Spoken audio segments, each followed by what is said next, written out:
ladies and gentlemen, welcome back to the channel and welcome back to the Classic Wrestling Series, Season 2, Episode 16. Today, guys, it's a nice sunny day outside, but I feel like I need a cold day in hell. So, that's the show we're going to be watching tonight, ladies and gentlemen. Cold Day in Hell in your house. So, we're going to be kicking things off with Flash Funk versus Triple H, better known at this time as Hunter Hearst Helmsley. Let's get to it. Flash Funk versus Triple H. And I've got to admit, this was a very entertaining matchup. The ability that Triple H has is very noticeable in this match. It works really well.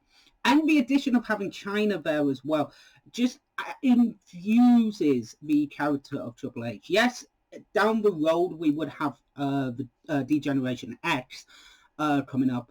But it needed a character he needed a manager that suits him.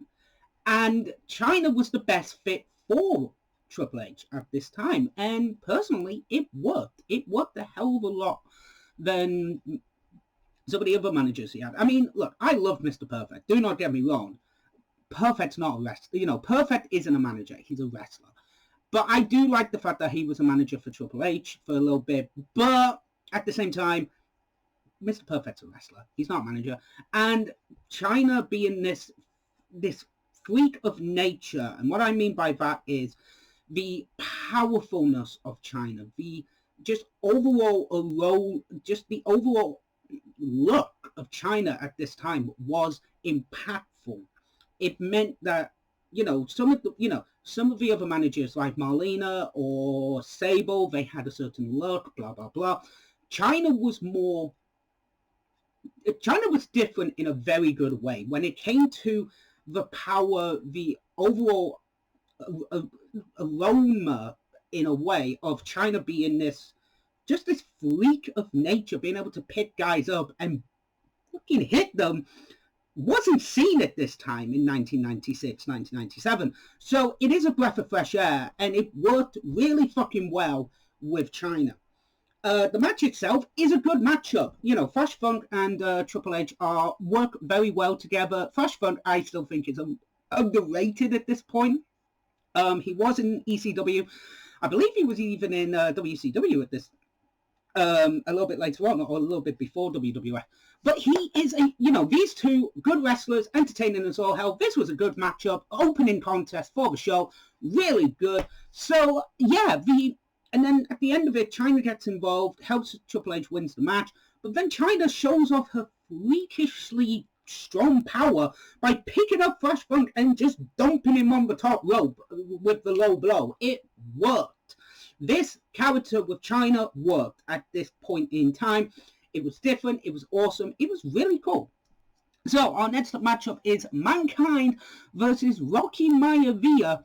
And I believe, if I'm wrong, this is their first time ever facing each other. So, let's get to it. So, we just had Mankind versus Rocky Mayavia.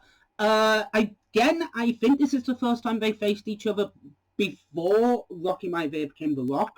But this was an entertaining matchup. This was really well done. They get over the fact that Undertaker versus Mankind has been going on. Mankind hit the fireball in Taker's eyes, and then a month later, Undertaker did the same to Paul Bearer, and I believe Paul Bearer would come back for Raw the next night after Cold Day in Hell. I could be wrong on that one. But this was a fun, entertaining matchup. Mankind wins with the mandible claw. Did not see that one coming, ladies and gentlemen. I genuinely thought Rocky Mayavia would have won. But entertaining, well done, and a good matchup. We get a promo before our next before that match of Ken Shamrock. Now, for those of you who do not know who Ken Shamrock is, Ken Shamrock was a UFC fighter from back in the day, the early 90s. He also went to Pancrase and I want to say G1. No, not the G1. He was in Pancrase. He floated between Japan and America in the UFC scene, more noticeably in the Ultimate Fighting Championship, which is the UFC, and Japan's big promotions, Pancrase and all that lot. So he's now turned into a wrestler, and he will be facing Vader tonight. So let's get to our next match. So, ladies and gentlemen, we have got currently on now a handicap match. I believe this is the first time WWE have ever put on a handicap match. It is Ahmed Johnson taking on the Nation of Dominations, Crush, Salvio Vega, and I believe it's also going to be Farouk. So, we're going to talk about the first matchup, the second matchup, and the third matchup. So, first matchup was Ahmed Johnson versus Crush of Nation of Domination. This was a fun matchup. Ahmed Johnson getting a massive pop. I'm not going to lie, WWF kind of dropped the ball with Ahmed Johnson. He was over as Rover. He was the IC champion. He got injured. He was challenging for the WWF championship, and it just didn't happen because he was so injury prone, unfortunately, which is not his fault. He actually got really good crowd reactions as well. Literally, tonight, he got a massive ovation because he's facing off against the Nation of Domination. So, first matchup, really good, really entertaining. Do not like Crush, but Ahmed Johnson is very entertaining. Very well done in this matchup as well. And, unfortunately, Crush does not get the win because we have a handicap match, so obviously Ahmed Johnson's going to win the match. And a beautiful spinning heel kick gets the win for Ahmed Johnson, and the pinfall. Jesus Christ, he can move. This guy can move. I'm not going to lie. He is a powerhouse motherfucker, but he can also move like a fucking cruiserweight. It's impressive what he can do. I'm not going to lie, guys. He's been, he's actually one of these people that is like really shun out because people think he's a really bad wrestler. I'm sorry. The only thing he really needed to work on was maybe his promos a little bit, but his wrestling ability, I gotta admit, I'm fucking impressed. I'm really impressed by his wrestling ability. I think he's a really good wrestler. So after that match, we now have Salvio Vega going up against him, and so far, you actually see different types. With Crush, it was a little bit sloppy on his part, but this is leading into a bigger story, which we'll get to at the end of the match. End of the Farouk match.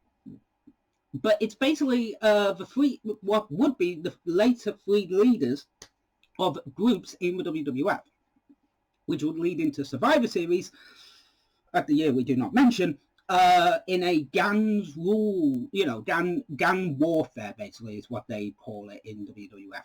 So, we'll carry on watching the Salvio Vega versus Ahmed Johnson match, and we'll get back to you after that, and then we'll carry on with the Farouk match.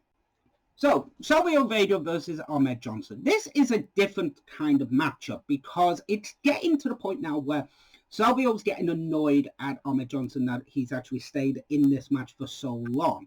So then at the end of the match, basically Salvio Vega gets DQ'd. He uses a steel chair on Ahmed to basically wrap up the match and basically help Farouk get the win in the match. We know that the Nation of Domination is not going away anytime soon. So we know that Farouk is going to win the match. Farouk came out with a shoulder injury. He did have a separated shoulder at one point, but he comes back. He basically takes off the sling and goes, actually, my shoulder's 100% fine. Ha, ha, ha, ha, ha, ha. And basically now it's getting to the match. So, what goes on with the Nation of Domination? I don't think I've actually explained it in detail on the channel before, so just a brief history. This is the original first formation of the Nation of Domination, with Farouk, Crush, Salvio Vega, D'Lo Brown, and a few others. Mercy Payson, I can't think of his name now, damn it, the manager, the manager.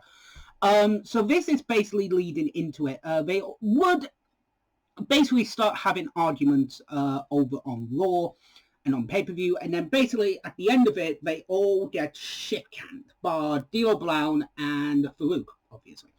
Then the second incarnation of the Nation of Domination comes out, and the second incarnation is good. Rock comes involved. We do have Karma Mustafa as well. D'Lo Brown becomes a wrestler as well. D'Lo Brown, Farouk wins with his finishing move to get the win on Ahmed Johnson, but again, we knew that was coming.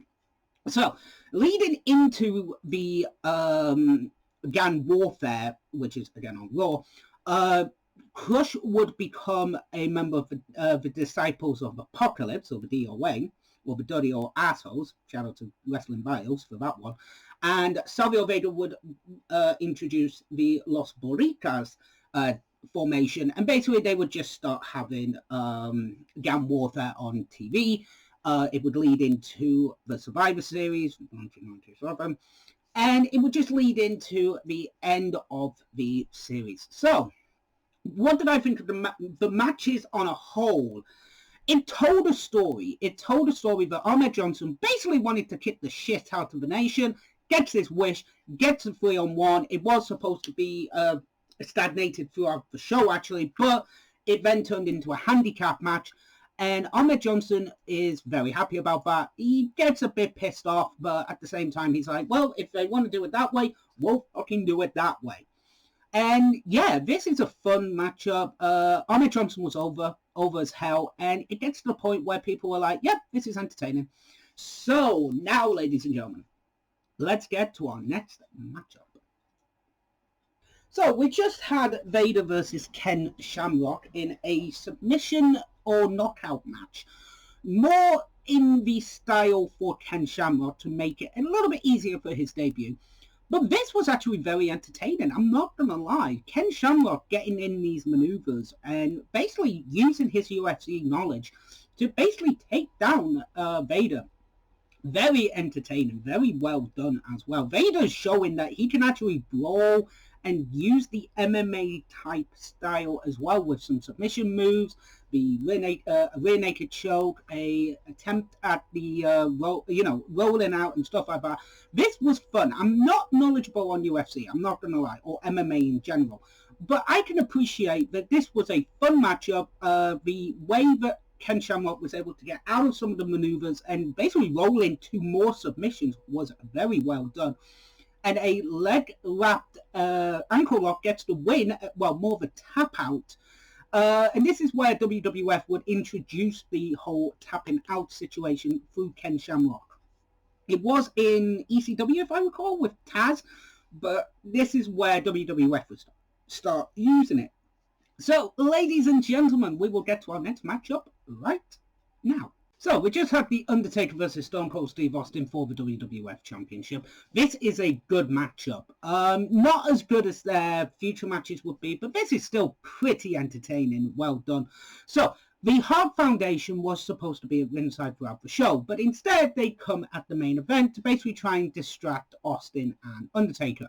Both men decide to attack Owen Hart and the Hart Foundation into the match, but as Austin is about to win with the stunner, all of a sudden Brian Pillman goes over to the ring bell, rings the bell to basically cause a distraction for Austin, and gets the win. And then Undertaker gets the win with the Tombstone Piledriver after it's reversed twice. Austin reverses it the first time, and then Taker reverses it the second time to basically get the win. Hart Foundation come in to basically attack everybody and basically get everybody in the ring. And then at the end of it, Austin stuns Undertaker and basically just says, fuck you. Fun matchup. Two blatant low blows in this match. But Hebner's just like, no. You kicked him first. Fuck you. Fucking brilliant. I love Hebner in this time for that.